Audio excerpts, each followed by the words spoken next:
La France, historiquement, c'est le vélo de course, le tour, l'exploit sportif, mais pas que.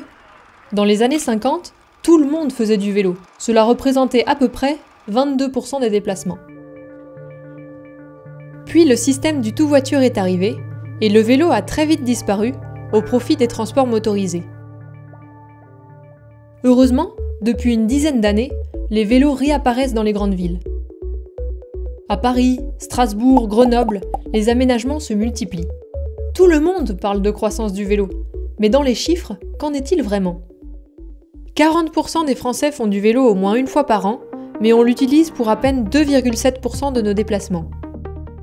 Si on comparait la pratique du vélo à une course cycliste, on serait vraiment en queue du peloton européen. Et oui, on fait même moins de vélo que les Allemands de plus de 75 ans. En fait, c'est difficile de généraliser, parce qu'on a affaire à une véritable fracture sociale et territoriale du vélo. Commençons par le social. Nos enfants étaient de grands utilisateurs du vélo dans les années 90, mais maintenant, la plupart des parents ont peur de les laisser partir seuls à vélo, et préfèrent les accompagner partout en voiture.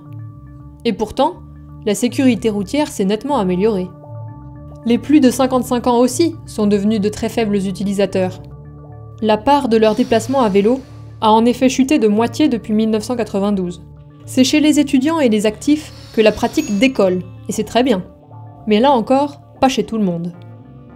La pratique du vélo baisse parmi les ouvriers et explose chez les cadres et les professions intermédiaires.